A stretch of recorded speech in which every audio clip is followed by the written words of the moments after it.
시청자 여러분 반갑습니다. 도토레입니다. 말뚝입니다.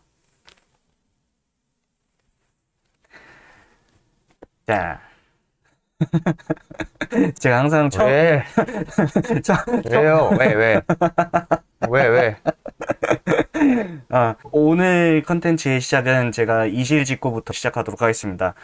사람이 뭔가를 보면은 그 순간 저건 저런 거다 하면서 나한테 확 감상이 됐건 어떤 생각이 됐건 들어오는 경우들도 있고, 그런 반면에 어떤 경우는 와 재밌다 좋다 막 그렇게 보였는데 뭔지 잘 모르겠는 그런 때들 있잖아요. 지금 뭔 소리 하는 거야? 이실직고 하겠습니다. 여러분, 오늘 제 컨텐츠 골라왔는데요. 작품 소개는 이따가 하는 걸로 하고 저 잘 모르겠어요. 하지만 언제는 알았어요? 방금 말등님이 아주 정확한 언어를 내뱉어 주셨어요. 그럼에도 불구하고 제가 뭐 언제는 잘 알았나요? 그러니까 전 오늘도 역시 이 기세를 가지고, 이제야 그게 무슨 말인지 알았어요. 가장 중요한 건 기세다, 그런 말들 막 여러 군데에서 나오잖아요. 그러니까 가진 게 아무것도 없는 사람들이 가장 마지막에 이제 나한테 남은 건 이제 기세밖에 없다, 그런 의미였던 것 같아요. 난 그냥 푸는 말도 왜 이상하게 말하지? 예, 어쨌건 방금 그 기세다라는 걸 써놔야지 말할 수 있는. 진짜 미치겠네. 기세라는 말을 안 써놨는데 찾고 있었어요. 그래서 지금 얼마나 제가 이렇게 불안한지. 아니 왜 뭐가 불안한데요? 오늘 읽어볼 희곡 읽어봤는데, 원래는 제가 평소에 그런 식으로 하거든요. 희곡 읽어보면서 이런 얘기하면 재밌겠다, 이런 얘기 풀어내면 재밌겠지. 물론 결과는 여러분들도 아시겠지만, 예, 어쨌건 이거는 그냥 재밌게 읽혀요. 제가 매편 말하는 말이지만 재밌게 읽히는데. 재밌게 읽힌다고요? 예. 거짓말이야. 그래서 저 오늘 컨텐츠 시작할 때 이 말은 확실히 하고 싶었어요. 감사해요. 솔직히 제가 방금 말씀드렸다시피 잘 풀어낼 자신은 없는데 아이, 신선한 경험이었어요. 언제 도토리님 제대로 풀어낸 적도 없잖아요. 그러니까 자꾸 이상한 소리를 덧붙이지 말고. 네. 작품 소개부터 먼저 하도록 하겠습니다. 자, 오늘 읽어볼 작품, 모리스 메테를링크가 쓴 펠레아스와 멜리장드입니다. 제목이 쭉 나갔죠? 네, 아주 좋아요. 예. 뭐가 좋아요? 뭐가? 저 미치겠네. 집중해, 집중! 1800년대에 쓰여진 작품이고, 근데 이거는 희곡 처음 펼쳐보시면은 그냥 봤을 때 다른 희곡들과 비해서 크게 다르진 않아요. 그러니까 사람들 나오고 뭐 사람들끼리 이야기 나누고 하는데 막 괴기스럽게 말하는 것도 아니고, 그냥 이 사람은 그냥 이런 식으로 말하나 보다 하면서 그냥 친숙하게 받아들여질 수 있을 정도? 그 정도의 대화, 그리고 뭐 오막으로 구성되어 있고요. 그런 식으로 가는데, 그럼에도 불구하고 제가 지금 막막하다고 했었잖아요. 그 이유가 뭐냐면은 전 처음부터 이해를 못하고 봤거든요. 그러니까 이 멜리장드라는 사람이 뭔가를 말하는데, 예를 들어서 너 오늘 기분이 어떠니? 라고 물어봤는데 내 오늘 기분은 마치 바나나 우유에 빠진 것 같은 그런 느낌이야 라고 한다면 뭔 소린지 모르겠잖아요. 근데 그 다음 막으로 넘어가더라고요. 그러니까 이게 뭐야 대체? 이 사람은 그냥 이런 식으로 말하는, 옛날 시대엔 이런 식으로 말했나? 모르겠는데. 그럼에도 불구하고 제가 방금 말씀드렸다시피 재밌게 읽었다고 했잖아요. 여러분들이 관심만 가질 만한 소재 뭐가 있을까 생각하다가 처음으로 저희가 읽어본 희곡에서, 물론 이런 소재들이 조금씩 나오긴 했지만 이게 전면으로 나온 적은 없었잖아요. 이 희곡에서는 사랑에 대한 얘기도 있고요, 죽음에 대한 얘기도 있어요.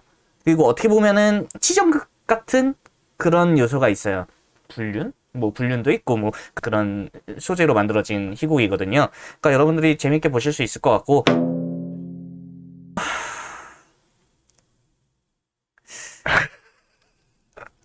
이거 근데 왜 이렇게 썼을까요, 이 사람은?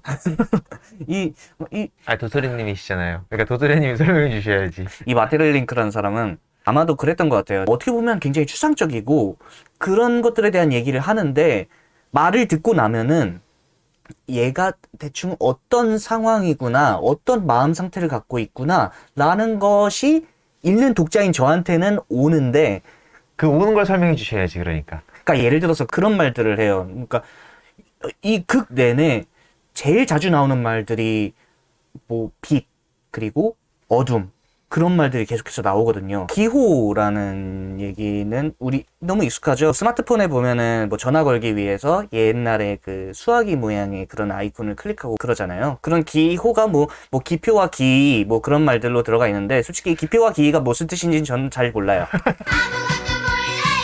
근데 왜 얘기했어요? 잘 모르지만 이게 여러분들의 어떤 브레인스토밍 그런 걸 자극해가지고 이게 퍼져나갈 수 있지 않을까? 그런 생각을 하면서 보세요. 지금 이 상태가 어둠에 빠져 있는 것 같은 느낌이지 않아요? 한 줄기 빛도 없고 굉장히 침울하면서도 이게 뭔지도 모르겠고 그런 어둠 속을 헤치는 것 같은 그런 느낌. 이런 느낌을 이 희곡에서 계속 줘요. 왜 이런 말을 했지? 여러분들 저 오늘 진짜 최악이에요. 네. 잘 모르겠는데 네. 진짜 어쨌건 최악이다. 그럼 좋지. 왜 한숨을 쉬세요? 나 진짜 미치겠네. 오늘 읽어볼 희곡은 펠레어스 멜리장드입니다. 모리스 메텔링크 라는 벨기에 작가인데 이제 프랑스 문단에서 문학관. 활동을 했던 사람이고요. 이게 그러니까는 풀어서 얘기한다 우리가 막, 그리고 뭐 이걸 어떻게든 여러분들의 전달할 언어로 얘기한다, 이거를 그리고 도토리님이 준비를 하려고 하다 보니까 자료를 찾으실 거 아니에요. 자연스럽게 교세에서 이제 학술적인 자료 이런 걸 찾을 수밖에 없잖아요. 그러다 보니까는 이제 그런 데서 버거움이 오신 걸 수도 있고, 아니면 이제 정말 단순히 방금 이렇게 횡설수설 설명하셨던 것처럼 뭔 소린지도 모르게 자꾸 써있는 애들을 보는데 그 자체가 정말 막 미로 같아가지고 본인이 헤매셨던 걸 수도 있고. 근데 저는 전자 같아요. 아는 척은 하고 싶은데 능력 밖의 일인 거야. 그래서 열심히 찾아봤어, 정보를. 사실 정보도 많이 없거든요.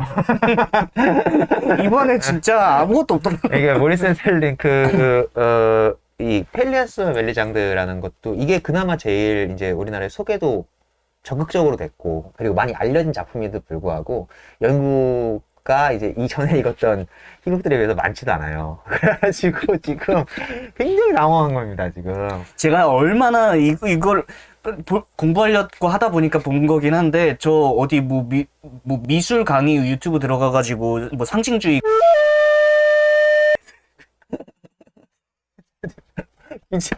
너 오늘 기세게 나간다며. 저 오늘 일단 하려던 말은 하고 가야겠습니다. 예, 세 줄 요약은 제가 항상 준비하잖아요. 틀릴 수 있음에도 불구하고 저는 또 쓸데없는 말 하고 있어. 왜 그러니 너? 세 줄 요약 준비해 왔어요. 첫 번째, 골로가 우연히 멜리장드를 만나게 되고 사랑에 빠지게 됩니다. 그래서 둘은 결혼하게 되고요.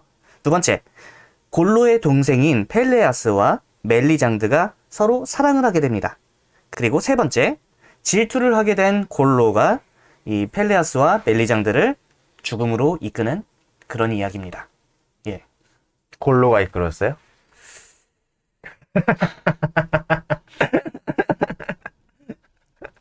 악질적인 사람, 힘쓸고 준 사람. 그래서 이거를 어떻게 여러분들에게 하고 나눠야 더 유익하게 컨텐츠가 전달될 수 있을까 좀 고민을 많이 했어요. 문학사 그리고 예술사에는 상징주의라는 분명한 이 예술 사조가 존재를 하죠. 네.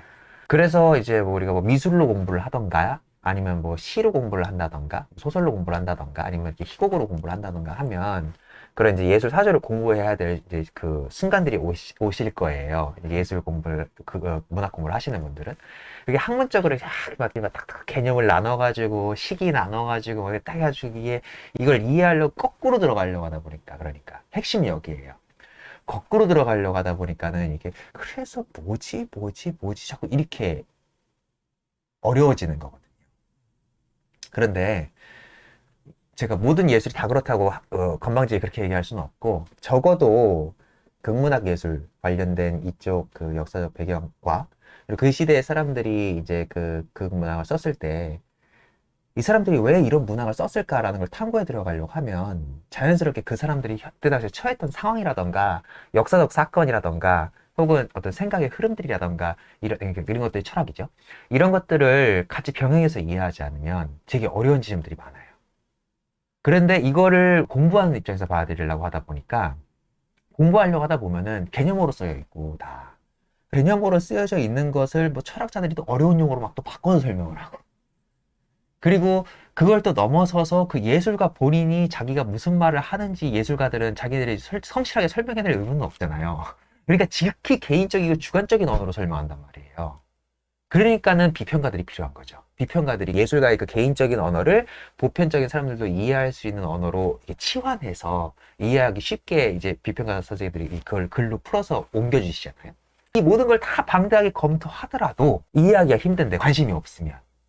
그런데 우리는 정작 원전을 먼저 읽어보려는 어떤 그런 시간적 여유도 없고 언어적 장벽도 있는데 언어적 장벽을 넘어서서 이제 그 번역본을 찾아볼 시간도 없이 그냥 상징주의라는 게 프랑스 철판을배우는데 후반대에 존재를 했다라고 뭐 시험 봐야 되니까 그리고 그런 자료들만 인터넷에 넘쳐나고 이러다 보니까는 이게 막 더 어렵게 느껴지고 그래서 더 치워 모르겠어 이렇게 돼. 이런 것들이 다 보편적인 판이죠 지금. 근데 이 보편적인 판도 넘어서 더 문제는 뭐냐면 상징주의는 말 그대로 그러니까 상징주의 예술 그 상징주의 예술했던 사람들이 나 상징주의 예술 할 거야 라고 한 사람 그런 말도 안 했을 거 아니에요. 근데 상징주의 예술은 상징주의 매니페스토가 있어요. 선언문이 있습니다. 그러니까는 이런 것 때문에 또 흥미로워지는 지점들이 있고. 이런 경우는 처음입니다. 처음이 아니라 굉장히 많아요. 그런 예술사들. 네. 네. 굉장히 많고.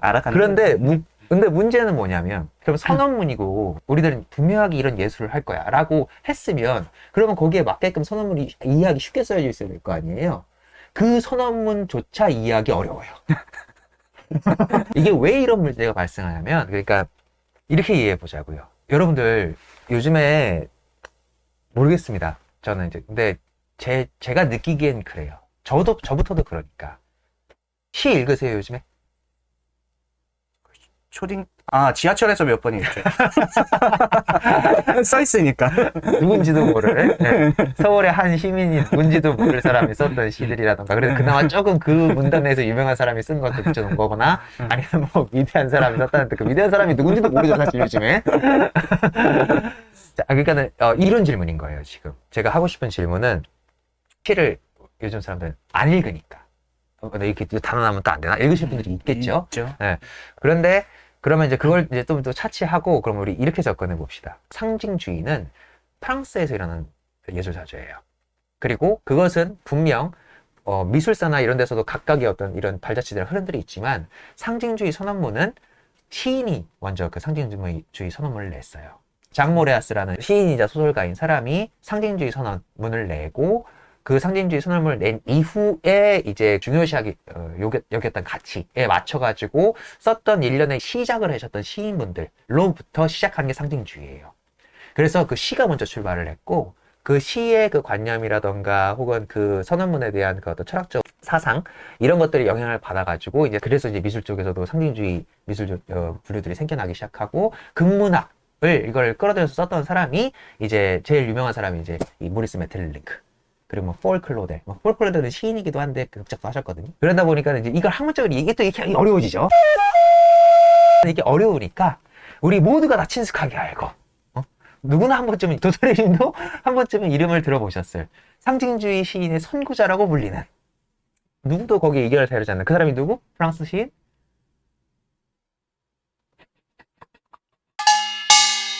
보들레르예요. 장 보들레르. 보들레르예요. 네. 장 보들레르? 맞나? 뭐였지? 샤를 보들레르. 샤를. 미치겠네요. 엄마. 죄송합니다. 그럼에도 불구하고 오늘 정말 학생으로 돌아간 기분이라서 너무나 재밌네요. 네, 샤를 보들레르. 네, 근데 보들레르가 나는 상징주의 예술 쓸까 이렇게 얘기했겠어요. 그러니까는 개념으로 얘기하지는 않았겠죠. 근데 그 사람이 주장한 바는 분명히 있거든요. 근데 오늘은 보들레르를 공부하려고 하는 건 아니니까 나중에 3부에서 풀 게 있으면 풀 때 조금씩 설명을 해드릴게요.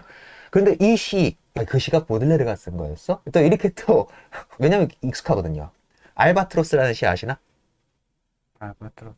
또 이렇게 얘기하면 또 모르죠. 내용을 근데 말하면 내용을 말하면 알아요. 귀신같이 알아요. 왜냐면 그러한 것에서 사람들은 알잖아요. 시라는 게 그러한 매력이 있는 거거든요. 시라는 건 뭐예요? 시인을 기억을 못해. 그리고 제목도 그 잘 몰라. 제목도 잘 몰라. 응. 그런데 그 사람이 던지고자 하는 메시지는 어디든 인용돼서 다 어디서든 들어왔을 것 같은 느낌이 든단 말이에요. 제가 지금 그 알바트로스 시를 낭송해 드릴게요. 이게 아기꽃 시집에 편집되는 것 중에 하나거든요. 뱃사람들은 종종 재미삼아 바다 위를 미끄러지며 항해하는 배를 따라 나는 느림보 동반자 덩치 큰 바다새 알바트로스를 잡곤 했지. 가판 위에 일단 잡아놓으면 이 창공의 왕자가 어설프고 수치스럽게도 그 크고 흰 날개를 가엽게 노처럼 양쪽에서 질질 끌게 되지. 날개 달린 이 나그네 참 멍청하고 별 볼 일 없네. 방금 전까진 멋졌는데 이젠 우스운 못난이구나. 어떤 이는 그 부리를 파이프로 괴롭히고 다른 이는 절뚝절뚝 흉내내네. 날아다니던 이 장애를 가진 새를. 시인도 이 구름의 왕자 같아라. 폭풍 속을 넘나들며 궁수쯤은 비웃었는데 지상으로 유배되니 야유 속에서 그 큰 날개가 오히려 거추장스럽다니.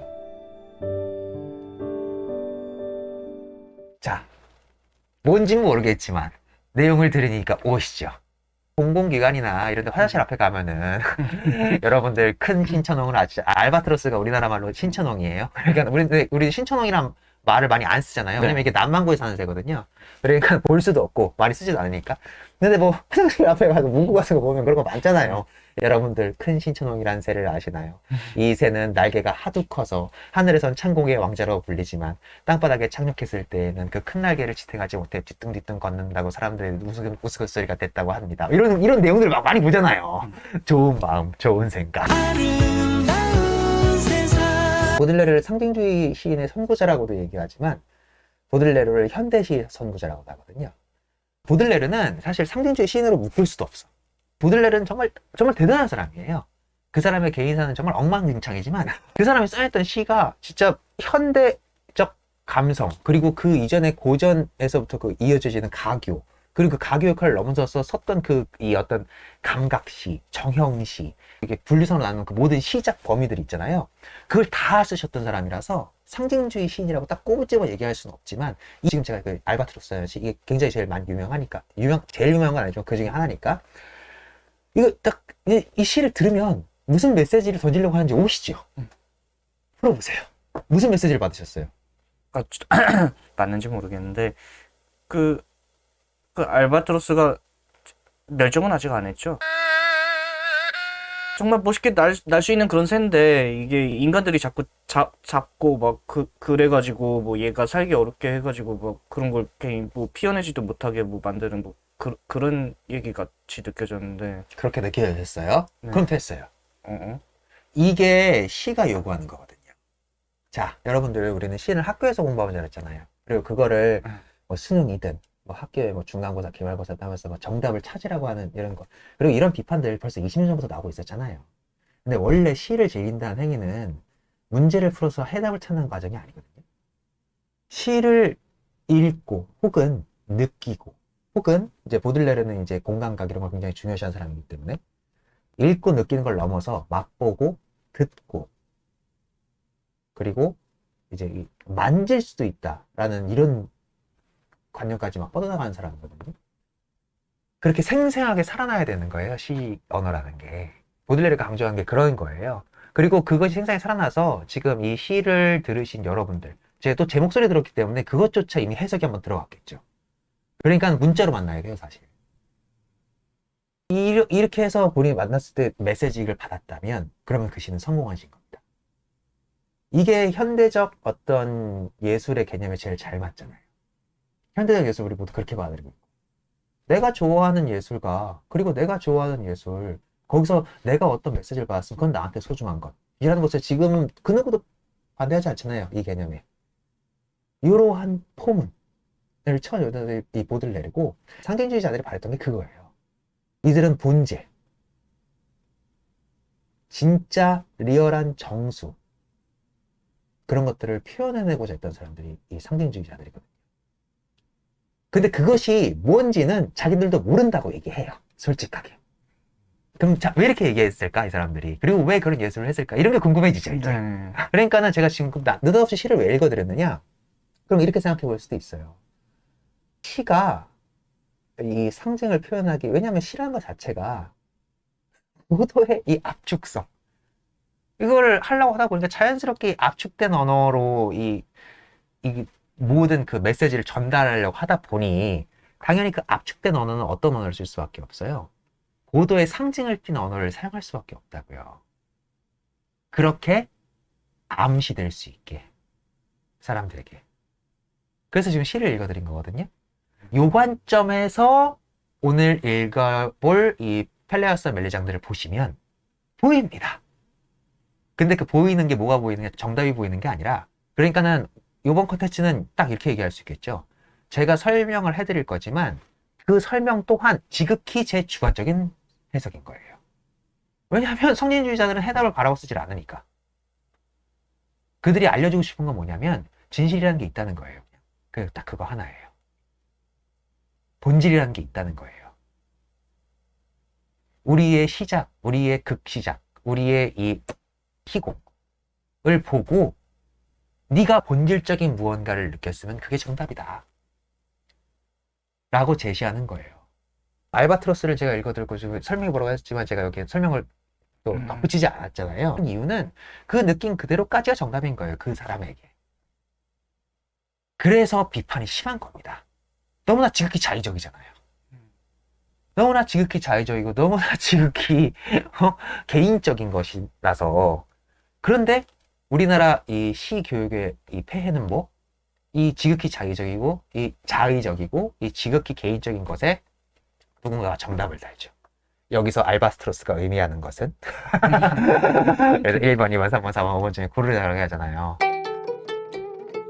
그러니까는 국문학과에서 시 가르치시는 분들 객관식으로 내는 것도 고통스러우실 거예요, 사실. 굉장히 힘들죠. 알바트로스를 누가 어떻게 해석하든 뭘 알게 뭐야. 근데 대부분 보편적으로 그렇게 해석들은 나와 있어요. 알바트로스는 이 보들레르가 본인 자신의 처지를 암시한 것이다라고 얘기해요. 왜냐하면 보들레르가 이 시를 어떻게 쓰냐면 얘가 워낙 방탕한 생활을 해가지고 얘 아빠랑 엄마가 저기 어디 딴 나라로 이제 그 해외 유학 보내거든요. 너 저희 가서 좀 정신 차리고 와 이렇게 해외 유학 보낸 거거든요. 유복했어요, 보들레르는. 근데 유복한데 말년이 부르다는 이유가 뭐냐면 워낙 방탕한 거예요.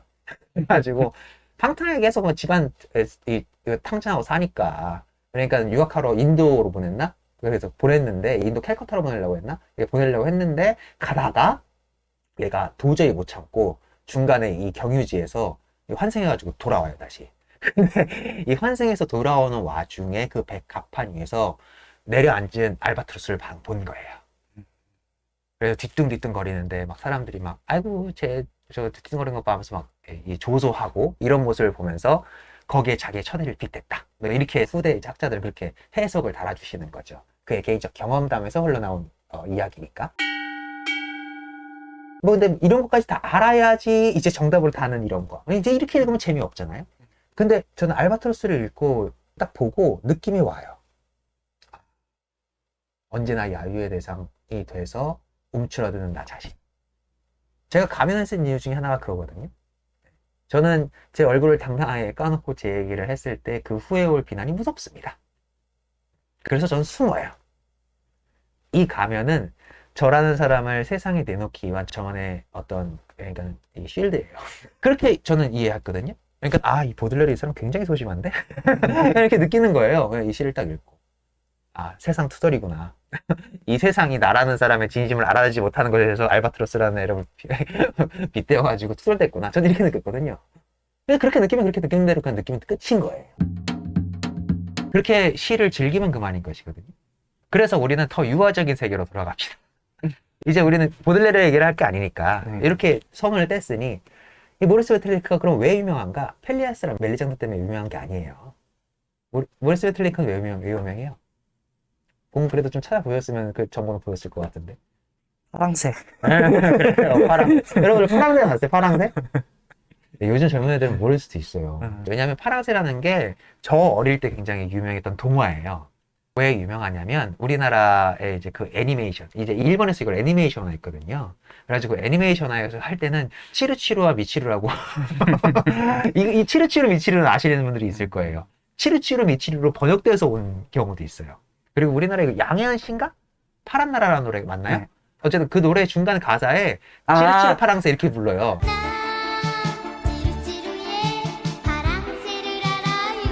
그런 가사가 있거든요. 그러니까 그 치르치르는 또 일본식 그걸 그대로 갖고 온 거예요. 그런데 원래 그 파랑새 원전 제목은 파랑새고요. 동화예요. 그건 동화인데 오누이가 나오는데 오누이 맞나? 오누이 맞지? 오누이가 나오는데 오빠 이름이 틸틸 그리고 동생 이름이 미틸이에요. 이거를 일본식 발음을 하다 보니까는 틸틸을 티르티르 그리고 미티를 미치루 이렇게 하다 보니까 치르치루와 미치루가 된 거예요. 그렇게 되는 건데 아동극용 희곡이라고 봐야겠죠. 요 파랑새로 일약 스타덤에 오르십니다. 그래서 요 파랑새를 연극하시는 분들은 그 너무나 잘 알고 있는 스타니슬라베스키가 러시아에서 이 아동극을 서왕리에 아주 대성공시키면서 이 사람이 일약 전 세계적인 스타덤에 올랐고 그래서 이제 그걸 바탕으로 이제 노벨상까지 수상하시게 되는 이러한 이력을 갖고 계신 작가예요. 그런데 내가 그럼 그 사람이 그럼 파랑새를 안 읽고 왜 펠레아스와 멜리장들이 있느냐? 그건 동화잖아요. 물론 동화 희곡의 가치가 없다는 게 아닙니다. 동화에 대한 얘기도 3부에 시간이 된다면 제가 설명해서 풀어드리긴 할 건데 이 얘기를 먼저 꺼내는 이유가 뭐냐면 파랑새라는 것도 간단히 보면 파랑새가 당연히 상징이지 않겠어요? 그게 무슨 상징일까요, 그러면? 자, 해답을 요구하는 건 아니지만 트위터? 그러니까 자, 이런 식으로 자기만의 상징을 찾아내는 거예요. 그 동화를 이제 음미하고 나서. 아이들도 그 동화를 읽고 나서 이제 찾아내는 어떤 그러한 이게 게 중요하다는 거구나. 그래, 맞아. 이렇게 전달하고 싶은 메시지가 있었을 거 아니에요. 원래 동화라는 건 그래서 굉장히 상징적으로 씁니다. 동화를 객관적이고 사실적으로 써놓으면 애들이 어떻게 이해해요? 아이들은 상징적이고 은유적으로 설명할 때도 잘 이해해요. 본질적인 핵심을. 그래서 도토리님이 제가 비유해서 설명할 때 이해를 잘하는 거예요. 응애. 아, 어쩐지 동화들이 재밌더라고요. 네. 이게 상징과 은유의 힘입니다. 객관적이고 사실적이고 분석적인 글로 써낸 것들이 성인들이 되시고 나서도 어렵게 나오신 분들이 있을 거예요. 거기에 관련된 전문가들이 아니면. 근데 전문가들은 그런 것들을 당연히 그런 자질을 요구받아야 되죠. 왜냐하면 지금은 과학이 이 전반적인 철학 사상을 다 지배하는 세상이기 때문에 엄격함을 굉장히 중요시 하잖아요. 그런데 그 엄격함을 중요시하는 사실대로 가다 보면 아이들이나 혹은 거기에 관련된 전문가들이 아닌 사람들 보면 뭐 하고 있는 거죠. 그렇게 지들끼리 헤쳐먹는 거예요. 갑자기? 이러한 비판에서 나온 예술 사조가 상징주의라고 이해시켜드리기 위해서 이렇게 극단적인 예를 드는 겁니다. 이해되시죠? 이 사람들이 이제 왜 이런 예술을 하려고 했는지. 참 예시가 좋아. 이해됐어. 그러니까는 이 사람들의 언어가 왜 이렇게 어렵지? 라고 받아들이지 말고. 그러니까는 그런 편견을 일단 접어두시고 우리 어렸을 때로 돌아가 보자고요. 그런데 물론 또 이렇게 얘기하면 또 펠레아스 멜리장드가 잘 안 보여요. 왜냐하면 펠레아스와 멜리장드는 그러한 관념을 바탕으로 이제 성인들을 대상으로 쓴 거기 때문에 그러니까 또 이해해야 될 다른 측면이 좀 있긴 있습니다. 아무튼 그러한 마음으로 요 희곡을 다시 한번 보시면 너무나 간단하게 보이는 것들이 있습니다. 정말 이건 뭐 그냥 이런 거네. 이렇게 넘어갈 수 있는 것. 그렇기 때문에 상징주의 희곡뿐만이 아니라 고도의 상징성을 띈 문학 예술들이 있잖아요. 다른 뭐 소설도 마찬가지고, 뭐 동화도 마찬가지고, 미술도 마찬가지고, 거기에 어떤 뭐 어마어마한 철학적 개념이라던가 이런 것들을 막 집어넣어가지고 해석해내고 뭐 이렇게 하려고 하는 이런 태도로 임하지 마시고, 어린애들이 동화 본다는 생각으로 그냥 턱 마음 편히 놓고 이 자체를 그냥 말 그대로 감각적으로 음미해서 이거 이런 데서 어폐가 생기는 건데 감각적으로 음미해서 관념을 이해해야 되거든요. 그러니까는 인생의 본질 혹은 뭐 이 우주의 본질 혹은 이 세상의 본질 이런 것들을 그냥 직관적으로 탁 느끼는 것을 바랬던 게 상징주의자들이기 때문에 이러니까 상당히 주술적 요소가 또 들어오고 종교적 색채가 들어오고 막 이래요. 그러다 보니까는 이것도 막 어렵게 느껴지시고 이럴지는 모르겠지만 아무튼 제가 도움을 드릴 수 있는 부분이 있다면 최대한 풀어서 잘 도움을 드리도록 노력해보겠습니다. 그러면 우리 요 얘기 여기까지만 정리하고 그리고 마무리 짓시다. 심볼이라는 게 뭐예요, 심볼? 심볼. 그러니까 상징이 심볼이잖아요. 네. 그러니까 심볼이라는 게 뭐예요? 뭔가 상징이라는 거는 그러니까 응. 여러분들 대한민국 자 대한민국 딱딱딱딱 이렇게 기호가 되기도 하고 이거는 소리 기호죠. 그러니까 네. 그리고 대한민국 하고 팍 하면은 태극기 모양씩 머릿속에 딱 떠오르시죠. 자 그리고 88 올림픽 이거 너무 오래 가나? 굴렁쇠. 너무 이런 거. 그리고 88 올림픽 때는 비둘기가 평화의 상징이었습니다. 지금은 달라졌죠, 의미가. 이제 요즘 친구들은 아예 모를 거예요. 저 평화의 상징이었다고 이렇게 생각하실 거예요. 이렇게 상징이라는 것은 시대에 따라 가도 변화가고요. 문화에 따라서도 변하고요. 그리고 어떤 권력에 따라서 변하기도 해요. 그렇게 너무나 자의적이고 변화무쌍합니다. 상징이라는 게. 상징이라는 게 이제 고대 그리스 사회에서는 죄송합니다. 자꾸 아는 척하네. 네, 상징이라는 게 고대 그리스 사회에서는 이제 썸볼론이라는 용어로 썼는데 그 썸볼론이 뭐냐면 고대 그리스 사회에서 누군가 처음 이제 어떤 손님을 기해서 자기 집에 얘기하다 보니까는 이 사람과 친해지고 싶고 다음에 왔을 때도 환대해주고 싶고 이런 징표를 주고 싶어요. 그 징표를 주고 싶을 때는 이제 어떤 뭐 나무 조각이라던가 혹은 뭐 자기네 집에 있는 뭐 어떤 걸 액세서리라던가 이런 걸 반을 뚝 쪼개. 그래서 걔한테 전달해줘요. 요 반쪽. 요 반쪽이 썸볼론이라고 했거든요. 요게 어원이에요. 이 썸볼론이라는 게 나중에 영어로 이제 심볼이라고 바뀌는 거거든요. 그럼 이 심볼이라는 이 반쪽은 뭐예요? 이 자체로 무슨 상징이 된 거예요? 원래 그게 이전에 뭐 예를 들어서 이 펜이었다고 칩시다. 그럼 이 펜을 이 반을 뚝 잘라서 주는 순간 얘 본래 기능조차 파괴되는 거잖아요. 네. 그렇게 얘가 갖고 있는 원래의 기능 그리고 원래의 의미를 부러뜨려서 반을 동랑을 내는 순간 얘의 본래 기능이 어떻게 됐어요? 없어져 버렸어요. 상실했죠. 상실돼 버렸죠. 그 반쪽을 얘한테 줬어요. 그럼 그 반쪽은 얘한테 있어서 무슨 의미가 생긴 거예요? 새로운 의미가 생겼죠, 여기에. 이건 어떤 의미가 생긴 거예요? 아, 이것은 내가 저 사람과의 어떤 영원한 친구임이 됐음을 증명하는 징표가 된 거죠. 그러니까. 실질적인 실효성은 다 없어졌어. 원래 갖고 있던 본래의 기능은 다 없어졌어요. 새로운 의미가 부여된 거죠. 네. 그런데 그 부여된 의미로서의 그것이 기능이 없느냐? 아니에요. 새로운 기능이 생겼잖아요. 다음에 만날 때 내가 나와 언약을 했던 사람이 맞습니다라는 것을 증명해줄. 그리고 그 볼펜이 다시 재기능하려면 뭐? 다시 맞춰서 쓰면 되잖아요. 그러니까는 상징이라는 거는 그 자체 하나만으로는 기능하지 못하는 게 상징이에요. 상징은 그 나머지 반쪽을 찾아가지고 다시 완벽하게 하나의 뜻을 가졌을 때만 원래 재기능으로 돌아가는 거죠. 그리고 이 본래적 재기능으로 돌아가는 것 이외에 상징으로 쓰는 이 행위를 함으로써 어떤 의미가 생성됐어요? 또 다른 의미, 또 다른 본질적 관계에 대한 의미가 이 볼펜에 스며들어간 거죠. 이런 행위는 우리 인간들 너무 많이 하지 않습니까? 응? 남산 올라가 보세요. 자물쇠 엄청 걸잖아요. 초등학교 때 얼마나 많이 합니까? 누구한테 내 반쪽을 쥐어주는 행위 너무나 많이 하잖아요. 상징주의 이렇게 해서 공부하려고 하다 보니까 되게 어렵게 생각하는데 전혀 어렵게 생각하지 않으셔도 됩니다.